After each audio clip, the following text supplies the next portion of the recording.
Hola a todos y todas, mi nombre es Ana Frasman y les hablo desde Pinto Cultura. Estoy muy contenta de que me hayan invitado a inaugurar esta serie de entrevistas, que en esta oportunidad tenemos una invitada muy especial, que es Florencia Badi. Florencia Badi es investigadora del CONICET, filósofa y docente, y publicó numerosos libros, tanto de poesía como de filosofía, pero hoy la invitamos por un libro muy especial que fue el último publicado en 2019, que se llama El sacrificio de Narciso, por Ediciones Hecho Atómico, ¿verdad? Exacto. Bueno, en este libro Florencia hace una relectura del mito y nos invita a repensar ciertas cuestiones que aparecen coaguladas, ¿no? Narciso como alguien extremadamente vanidoso, engreído, con una gran estima de sí. Y se pregunta, ¿es realmente así? Entonces, como una gran maestra de la sospecha, ella va a recorrer el amor, el odio, la rivalidad y la envidia para permitirnos abrir y girar la perspectiva y pensar otras cosas sobre esto. Bienvenida, Florencia. Muchas gracias, Ana. Gracias por la presentación y por la invitación. Bueno, en principio yo quería preguntarte qué es un mito, ¿no? Porque ya que estamos en esto de allanar ciertos conceptos, me parece importante hacerte esta pregunta. ¿Qué es un mito y de qué se trata específicamente el mito de Narciso? Bueno, qué buenas preguntas. ¿Qué es un mito? No sé si tengo una respuesta precisa para esa pregunta. Lo que puedo decir es que me parece que un mito justamente es algo, vos decís esto de que el libro hace una relectura del mito de Narciso, y diría que un mito es en principio algo que admite relecturas. Es decir, es un elemento simbólico, polisémico, ¿no? Que admite diferentes significados y lecturas. Creo que a pesar de que el libro toma especialmente el mito de Narciso y toma muchos mitos griegos, también toma muchos elementos de la cultura popular. Me parece que la historieta presenta mitos, la cultura popular presenta mitos, y que muchas veces lo que tomamos como mitología en el sentido de la alta cultura es mitología popular que se ha solidificado y ha ido a parar, digamos, ¿no? A cierto ámbito cultural que después termina, vos decías coagulado, ¿no? Me gustó esa palabra, ¿no? Como que termina ahí coagulado, solidificado o aislado. Entonces eso, me interesa pensar el mito de Narciso y me interesa pensar los mitos no como una cosa que uno puede decir, bueno, esto es algo que pertenece a una esfera totalmente especial del mundo de lo simbólico y como si fuera lo único que está sobredeterminado de significaciones, sino que en nuestra cultura está repleta de elementos que están sobredeterminados de significaciones, polisémicos, que nos permiten eso, hacer relecturas, ¿no? Entonces, bueno, el mito de Narciso, que me preguntabas, quizás vale la pena que contemos en 2 minutos, ¿te parece algo del mito? A mí me parecería, digamos, muy importante que vos puedas contar lo que es el mito de Narciso, porque creo que tomás a Calderón de la Barca y a Ovidio, ¿no? Haces Ovidio y me parece que es re importante que podamos explayar eso. Bueno, buenísimo que ya estés trayendo mis fuentes principales, porque efectivamente, a pesar de que un mito es algo que se narra tantas veces que las fuentes muchas veces son lo de menos o lo que termina perdido en eso, es interesante ver cuáles son las fuentes, y en este caso especialmente porque es un mito que lo pensamos, es un mito griego, pero que en realidad las fuentes que tenemos no son griegas, porque Ovidio, el texto de las Metamorfosis, en donde se narra este mito, es como la fuente más importante, más frecuentada del mito, es un texto que ya es de la era cristiana, del año 8, las Metamorfosis de Ovidio. Entonces es un mito griego que uno cree, bueno, siglo V, IV, VIII, Homero, o Hesíodo, o anterior. No, la verdad es que no aparece en todo el ciclo griego, sino que aparece en este texto, y Calderón de la Barca ni hablar mucho después, que no, en general no está tan leído para pensar el mito de Narciso, pero yo lo traigo como una fuente muy interesante, porque me parece que lo narra de un modo que permite hacer el giro que ahora vamos a contarle a la gente de qué se trata este giro, donde Narciso ya no es un vanidoso, sino que por lo tanto se sacrifica para ser amado por los demás, ¿no? Muchas vueltas, y entonces, para decir, el mito de Narciso consiste en lo siguiente, ¿no? Empieza con la madre, que se llama Liríope, en el relato de Ovidio empieza así. Liríope está embarazada, está muy hermosa en su embarazo, esta cuestión de la hermosura de ella antes de la hermosura de Narciso, y le va a preguntar, no se dice por qué va a preguntar esto, le va a preguntar a Tiresias, que es un vidente ciego, muy importante en la mitología antigua, le va a preguntar si su hijo va a vivir mucho tiempo.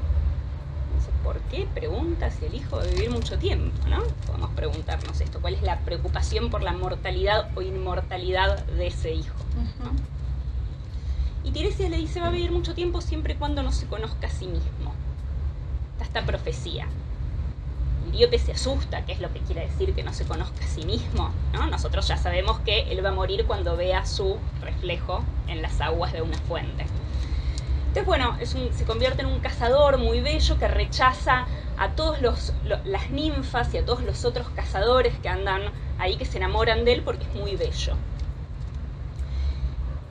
Y hay un par de historias. Ovidio introduce una historia con Eco, que es la ninfa que perdió la capacidad de hablar primero, ¿no? Es justamente solamente puede repetir como un eco las últimas palabras de lo que dicen los demás, a partir de una suerte de pelea que tiene con la mujer de Zeus, con Hera, o con Juno. En el texto de Ovidio están todos los nombres puestos en romano, digamos. Entonces, bueno, él la rechaza a Eco en toda una escena terriblemente cruel para Eco, y que habla un poco de esa crueldad narcisista en el rechazo, ¿no? Eco termina muy avergonzada, sufriendo tanto que se transforma en piedra, y termina silenciosa, ahí como una piedra. Y también hay otra escena que se narra muchas veces, que tiene que ver con otro personaje, que es Aminias, que también se enamora de Narciso, y Narciso cruelmente le envía una espada, y Aminias, antes de suicidarse con esa espada por el amor no correspondido de Narciso, dice que a él le toque amar de este modo y de igual modo no tenga poder sobre su amor. Lanza esta maldición, ¿no? La maldición del despechado, ¿no? A mí me gusta mucho la figura de la maldición del despechado. Lo único que tiene el despechado en general es maldecir. Y en la mitología antigua es muy interesante cómo esas maldiciones tienen un efecto, ¿no? Dido, lo mismo con Eneas, lo maldice antes de suicidarse, en el rechazada y despechada. Entonces, bueno, lanza esta maldición que de algún modo se va a cumplir cuando finalmente Narciso un día se encuentre frente a las aguas de una fuente, vea su propia imagen y creyendo que hay una deidad adentro de la fuente, se enamora de esa supuesta deidad. Empieza como a estirar los brazos para abrazarlo, intenta besarlo y no puede, ¿no? La imagen no termina de satisfacer ese deseo. Ovidio dice, al mismo tiempo incendiaba y ardía, buscaba y era buscado, ¿no? Está toda esta cuestión de que él es sujeto y objeto al mismo tiempo en la lectura ovidiana. Yo voy a poner el énfasis en que Narciso es objeto y no sujeto. Y finalmente, bueno, se da cuenta, porque no le responde, es la palabra, vos que sos psicoanalista, ¿no? Es la palabra, justamente lo simbólico, lo que termina de hacer una fractura en la visión de él, que se da cuenta de que efectivamente si no le puede responder es él mismo, y muere.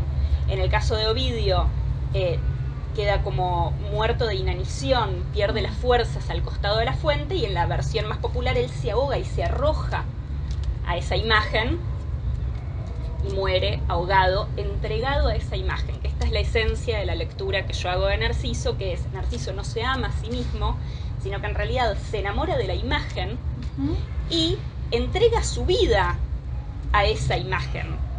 Esto está lejos del amor propio, y entrega su cuerpo y su vida, son sacrificados para responder a una imagen ideal que el narcisista supone que es el sostén del amor del otro, que el otro solo lo va a amar si puede sostener esa imagen. Bueno, parece como en esto que contás, ¿no? En esta relectura y en esta posición de Narciso como objeto, ¿no? En esto que vos radicalizás de la posición de Narciso, ¿no? Hace una relectura respecto a lo que en el lenguaje ordinario se tiene como narcisista, ¿no? Si él es objeto, no es ese ser tan vanidoso, sino que está un poco a merced de lo que hace. Y siguiendo un poco esa línea, me parecía interesante, que también lo mencionás en tu libro, pensar también lo que se tiene en el lenguaje ordinario por Eros. Porque muchas veces Eros se relaciona con amor, y me parece que vos en el libro también das cuenta de que va por otro lado, ¿no? Entre Narciso y Eros, y el amor, que en algún punto no es ni Narciso ni es Eros. interesante la relación entre eros y amor, porque en realidad la tradición muchas veces ha traducido eros como amor. En la filosofía hay como 3 grandes conceptos para pensar el amor, dicho así muy rápidamente. Uno ha sido la filía, la idea del amor amistoso, de la complicidad, de la alianza afectiva. Otro, que es la tradición cristiana, es ágape, en donde se piensa el amor compasivo, el cuidado, la protección del otro, que implica cierta simetría. Y otro término con el que se ha pensado el amor, y yo efectivamente, como vos bien decís en el libro, lo separo, es eros, la idea de que hay un amor erótico. Lo que yo trato de mostrar en el libro es que si uno piensa el amor y el deseo, o el eros, como lógicas, más que como sentimientos, estas dos lógicas tienen principios que se oponen. Y en la medida en que esos principios se oponen, hablar de amor erótico es como decir un oxímoron. Es como decir dulce amargo. Es como decir frío caluroso. Una cosa es el amor y otra es el erotismo. Entonces, amor erótico son dos lógicas distintas. ¿En qué sentido? ¿Cómo se rigen estas dos lógicas? Si la lógica del amor está vinculada, y yo tomo esto de la filía y ágape en el sentido de el amor supone una lógica de cuidado y supone una lógica más allá del cuidado de la alianza afectiva, de la complicidad y de la previsibilidad, del contar con el otro, la lógica erótica está regida por la rivalidad. Y ahora podemos hablar de eso un poco, si querés, que tiene que ver con la figura de la mediación. Como en el deseo siempre hace falta una mediación, una exterioridad que me dice que yo no elijo ese deseo, pero aparte un modelo que opera rivalizando conmigo, indicándome cuál es el deseo, y estableciendo una lógica de rivalidad en donde yo al rival ni lo protejo, por definición no vas a proteger a tu rival, y por definición tu rival no es tu aliado. Por lo tanto, las dos puntos fundamentales de la lógica del amor caen con la rivalidad. Y la cuestión de la previsibilidad, que recién te decía, también la lógica del amor supone una continuidad, un poder contar con el otro, una previsibilidad de que el otro va a estar ahí si yo lo necesito. Este es el enemigo número 1 de la lógica erótica. La lógica erótica se nutre de la incertidumbre, se nutre del peligro, se nutre de la discontinuidad. Un gesto erotiza o deserotiza en un instante. La lógica, por eso hasta Zeus le temía a Cupido, a Eros, ¿no? Es como algo, el temor, también muy vinculado a la lógica erótica, y que por supuesto el amor ahuyenta el temor, ¿no? O sea, y la lógica erótica incluye este elemento de temor vinculado a ese peligro y esa incertidumbre y esa discontinuidad, en donde, como decíamos, un gesto, cualquier cosa puede hacer que la flecha se clava acá y después la flecha se clava en otro lugar. Y después, esto aparece mucho en Sueña una noche de verano de Shakespeare. Yo hablo de este texto. La comedia se nutre mucho, digamos, de los brebajes, las flechas, los celestinos, para mostrar cómo tomo este brebaje y me enamoro de esta persona. Después tomo este brebaje y me enamoro de esta otra persona. Y cómo la lógica erótica está determinada por la discontinuidad, en contraste total con el hilo del amor. Para mí es el hilo de Ariadna, esto todavía no aparece en el libro, está en el próximo libro. Ya estamos haciendo adelantos del próximo libro. El hilo de Ariadna, que es el hilo del amor y el hilo de la memoria, ¿no? La memoria amorosa. En la lógica amorosa, la memoria es muy importante. Si el otro te dice, por ejemplo, que no recuerda algo de la primera cita o del relato de la historia de amor, es una ofensa en la lógica amorosa. ¿Cómo no te acordás cómo estaba vestida en la primera cita? ¿No te acordás la música que sonaba? ¿No? El amor está vinculado a ese factor tiempo, al cariño que se asienta en el tiempo y que supone continuidad y un hilo y un relato y una memoria. El deseo, todo eso hace así el deseo. La flecha se clava allá, se clava acá, ¿no? Entonces, esto que me decías, decir eros para decir amor, yo creo que es confundir los tantos, ¿no? Es como mezclar todo, digamos, y no poder, y después terminar también sorprendidos, porque en realidad, como estas dos lógicas se oponen, y no solamente, entonces no son solo distintas, se oponen, una subsiste a expensas de la otra. Se ama a expensas del deseo, y se desea a expensas del amor. Esto es lo que es un poquito duro quizás de experimentar en la vida, ¿no? Que a veces efectivamente cuidando al otro podés estar deserotizando, ¿no? O sea, como las lógicas se contraponen, no son distintas, subsisten la una a expensas de la otra. No, y es como re interesante eso de que el cuidado te deserotiza.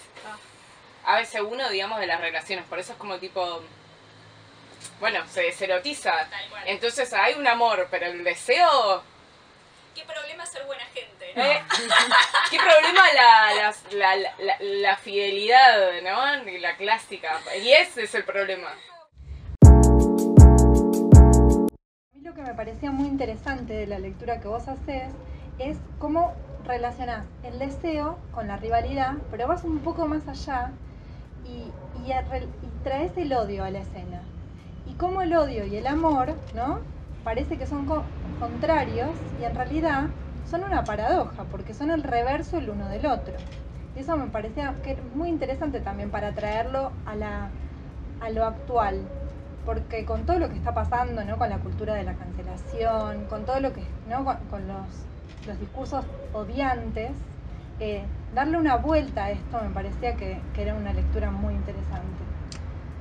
Sí, la verdad es que tenés razón. Yo recién hablando de la lógica erótica dije rivalidad y como bien decís, en el libro hay un pasito más que rivalidad, ¿no? Odio es como decir un poco más, es algo un poco más fuerte.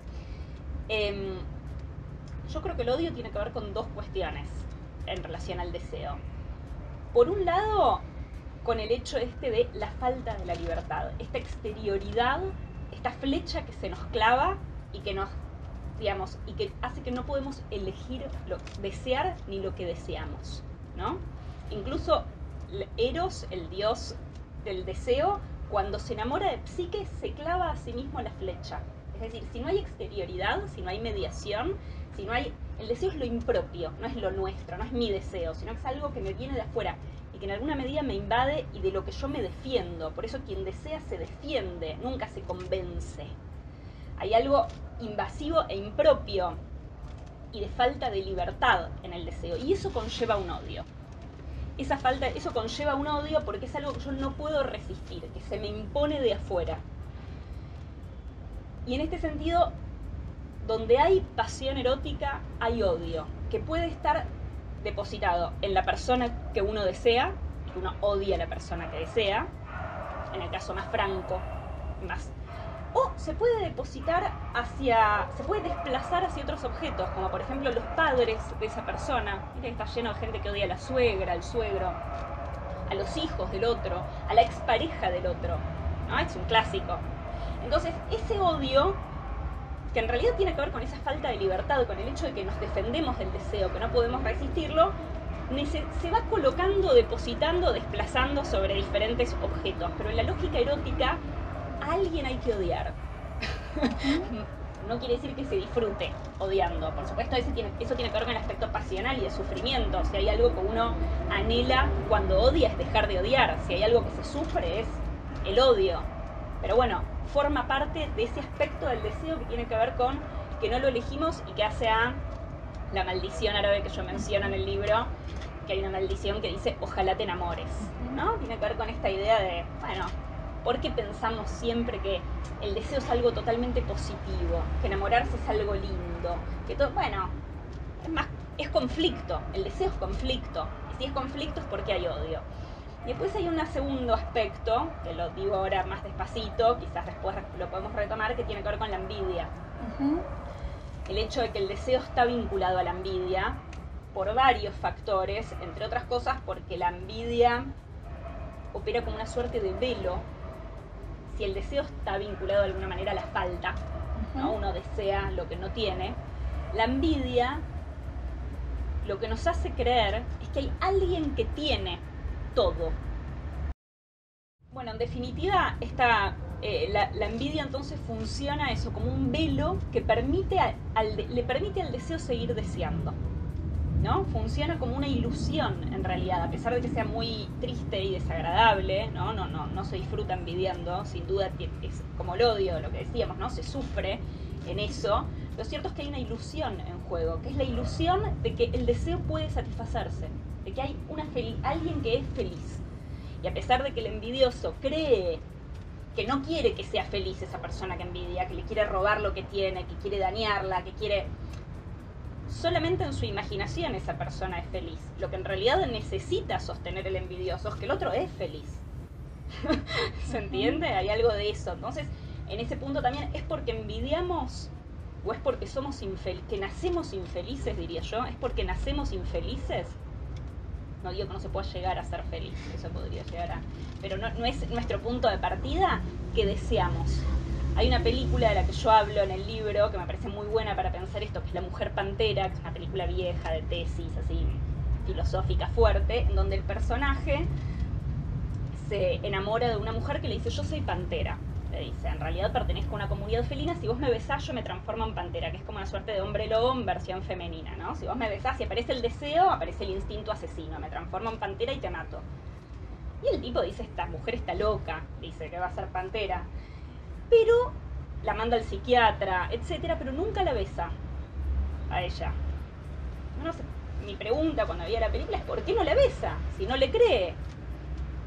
Y hay una conversación que él tiene con su mejor amiga, con la que finalmente termina quedándose, Alice, en donde él le dice: yo siempre fui feliz.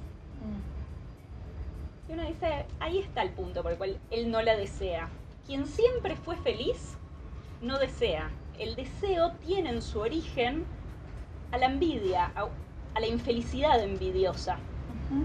Entonces, también por eso me parece que el deseo está vinculado al odio. Por un lado, por esa falta de libertad, porque no podemos resistirlo, porque se nos impone, porque incluso nos humilla en ese imponerse, ¿no? O sea, caemos en el deseo, we fall in love, ¿no? Es como caemos en el deseo, los niños se burlan del enamorado, ¿no? Estoy perdiendo imagen a su lado, el narcisismo se ve herido por el deseo. Es decir, hay toda una cuestión ahí con el ridículo y con la humillación. Esto, eso es como que genera un odio, pero además está la envidia. Está esa infelicidad envidiosa operando en la base.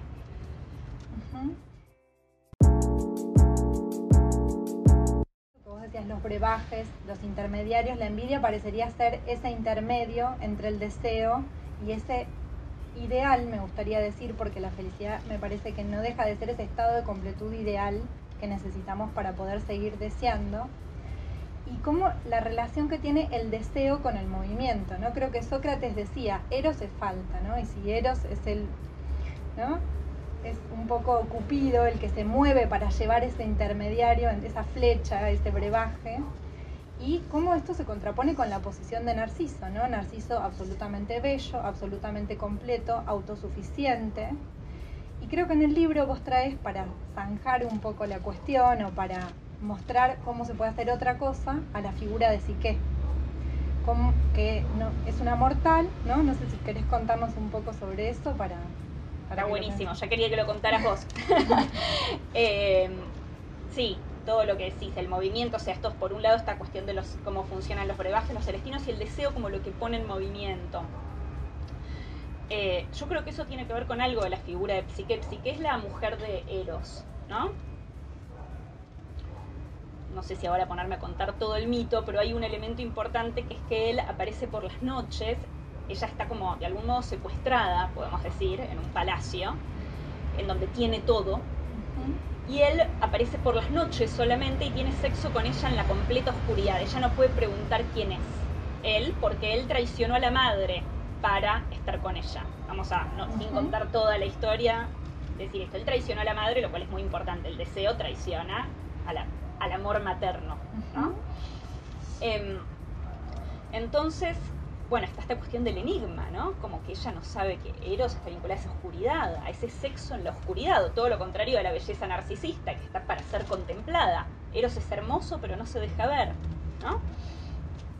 Y la figura de Psique, que es ella, que, bueno, ella quiere saber, en algún momento le surge la curiosidad, ¿no? Este texto está narrado en un texto de Apuleyo, está en las redes para el que lo quiera buscar, ¿no? El asno de oro. Así no narro ahora todo el relato, pero de pronto puede interesar, es una novelita muy entretenida. Entonces, ella en un momento, bueno, siente mucha curiosidad y acerca un candil, y en ese candil cae una gota, mientras él duerme, cae una gota de aceite, y él se despierta ofendido porque ella lo traicionó. Él le había pedido, ella le había prometido que no iba a preguntar por la identidad de él, y entonces él se va, está lleno de pinturas sobre esta escena en donde él se va por la ventana, ¿no? Como para volando, y está ella agarrada de las piernas de él, como desesperada, esperando que Eros no se vaya. Y la cuestión del deseo como lo que pone en movimiento y psique, digamos, ahí hay una función muy clara que cumple la curiosidad, ¿no? La curiosidad que transgrede los límites, transgrede las prohibiciones, transforma, destruye, en la medida en que transforma, destruye. Todos los mitos sobre la curiosidad hablan del carácter destructivo de la curiosidad. Es otro término que nosotros tenemos muy, ay, qué lindo ser curioso, ¿no? El niño rompe sus juguetes porque quiere saber qué hay dentro. Sí, bueno, rompe sus juguetes, está rompiendo el juguete, ¿no? Hay un aspecto destructivo y de goce destructivo que está en Eva comiendo la manzana, en Pandora abriendo ¿no? En la mujer de barba azul abriendo la habitación que no tiene que abrir. Siempre que la curiosidad transgrede el límite, no se puede volver atrás. El límite que se transgredió, no hay vuelta atrás, y el mundo tal como lo conocíamos no está más, y esto lo sabe cualquier persona que haya sido tentada por la pasión detectivesca y haya querido revisar los celulares o las redes o lo que fuera del otro. El que transgrede el límite, el que busca encuentra, ya lo sabemos, y el que transgrede el límite no puede volver. El mundo tal como lo conocía no existe más.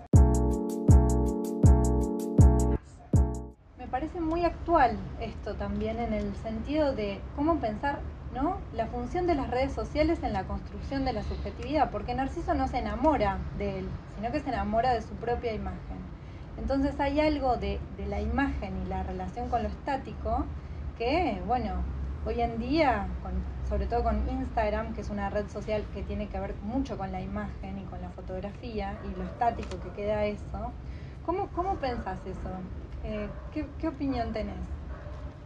Me parece que es muy cierto lo que decís en el sentido de cómo, digamos, me parece que la lógica narcisista opera mucho en las redes en el punto de cómo se sacrifica efectivamente la vida a la imagen, cómo la vida termina muchas veces en las redes sociales al servicio de la imagen. Es decir, personas que se visten no tanto para la salida, sino para la foto que se van a sacar en la salida, que van a subir a las redes, ¿no? Algo de la vida está al servicio de la imagen. Sí.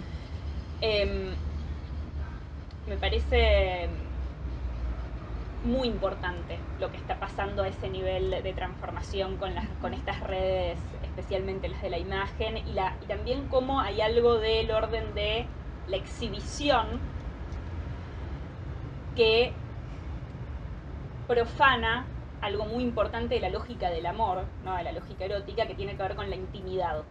La intimidad está muy vinculada a lo sagrado. La imagen que tenemos de lo sagrado tiene que ver con algo que no se puede mostrar, que no se puede tocar, que no se puede profanar. Es algo que está guardado, es algo que se guarda ahí, que se preserva. La exhibición sistemática de la intimidad opera profanando el amor, profanando esa lógica de la intimidad, digamos, ¿no? Y hay algo que también es interesante de pensar cómo funciona quizás en la tragedia, donde está más clara los castigos, la idea del castigo, cómo se paga de alguna manera esa exhibición, y que tiene que ver con el aspecto un poco autodestructivo que hay siempre en el exhibicionista, ¿no?, en el que está exhibiendo su intimidad, que le está poniendo el cuellito al otro para que se lo corte también, ¿no? O sea, se está exponiendo a la crueldad del otro. Eso en alguna medida me parece algo que está pasando, ¿no?, que está circulando. Y pensaba, ¿no?, porque Narciso queda, si no en un lugar, ¿no?, lo estamos matando a Narciso. Sin embargo, en cierto punto, bueno, el psicoanálisis habla del narcisismo como un estadio en la construcción del sujeto. Y es importante que haya un momento, tal vez, de algo de esto. Y vos lo traes en el libro con la relación con la locura, ¿no? Y quería, bueno, escucharte contarnos sobre eso. Muy bueno que traigas esto, porque en general, como bien decís, uno se queda en la parte negativa, ¿no? Narciso se sacrifica, no se ama a sí mismo, se sacrifica para ser amado por el otro, se posterga a sí mismo. Y no decimos esto, que efectivamente está en el libro y que estás trayendo vos, que es, bueno, el narcisismo es también un momento de la constitución de la subjetividad, ¿no? Esa imagen es lo que le da una unidad al sujeto. Y nosotros no podemos vivir sin alguna imagen que nos dé una unidad, ¿no? En ese sentido, sí, creo que el narcisismo, como bien decís, es un estadio en el desarrollo del sujeto. Eso creo que es lo mejor que trajo Freud a la teoría del narcisismo, ¿no? O sea, despatologizar. Todos somos narcisistas. Cuando hablamos del narcisismo estamos hablando del ser humano, que efectivamente en algún nivel se sacrifica para ser amado por los demás. Y si no, ¿qué seríamos? No armaríamos sociedad, no seríamos sujetos, ¿no? O sea, uno lo dice todo esto como para, entonces no tengo que sacrificarme. Bueno, está bien.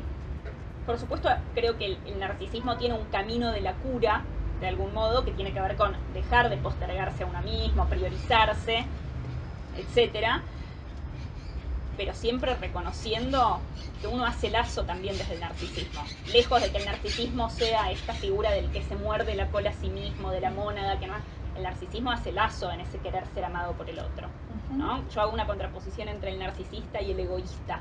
El egoísta es el que se prioriza a sí mismo y lo enoja al otro. Le dice que no y el otro, bueno, que te amo. En cambio, el narcisista no le puede decir que no al otro, ¿no?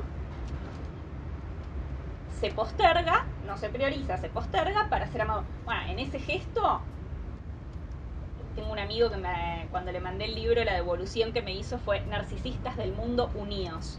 Y me decía, nosotros los narcisistas, nosotros hacemos sociedad. Él es sociólogo, ¿no? Nosotros hacemos sociedad. Los egoístas, ¿qué hacen? Bueno, Florencia, mencionaste que estás trabajando en algo nuevo. ¡Qué intriga! Queremos saber un poco más. Bueno, tiene que ver con la cuestión del enigma. Justamente me gustaría ampliar la cuestión del enigma, de la que hablamos así de algún modo tangencialmente. Así que voy a seguir con la cuestión del eros, la idea de cómo el deseo enigmatiza. Esta es un poco la cuestión, algo que está en el sacrificio, pero lo quiero ampliar, que tiene que ver con la necesidad que tiene el sujeto deseante de proyectar sobre lo que desea alguna suerte de misterio, algo que se le sustrae, algo que interpretar. El enamorado interpreta, analiza, describe, elabora estrategias. Hizo esto por esto, no me escribe por esto, ¿no? Toda la necesidad de interpretar, que viene ligada a la necesidad de enigmatizar y pensar cómo se trata sobre todo de una proyección. Este es el punto clave. La idea del enigma como proyección. Es decir, no hay nada que pueda ser enigmático en sí mismo. Vos me decís, el cielo estrellado es un enigma. No, el cielo estrellado es un enigma en la medida en que yo lo enigmatice, que yo proyecte sobre eso, que yo me asombre de eso y lo invista eróticamente. Si no, el cielo estrellado no es un enigma y mucho menos una persona puede ser un enigma.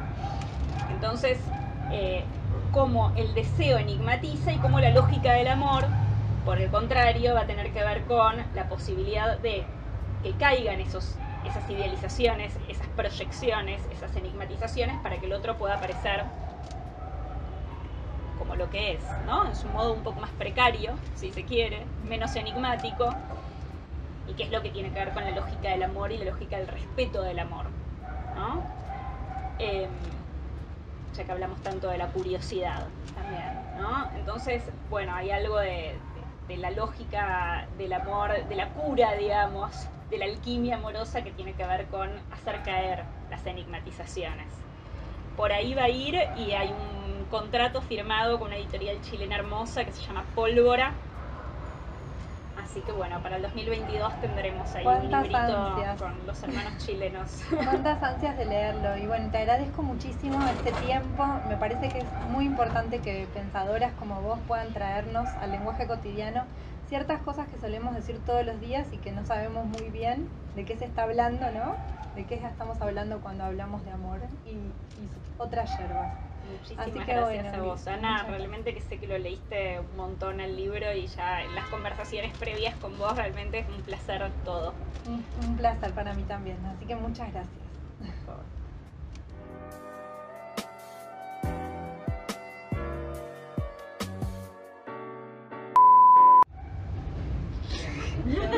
Bueno, empezamos de vuelta.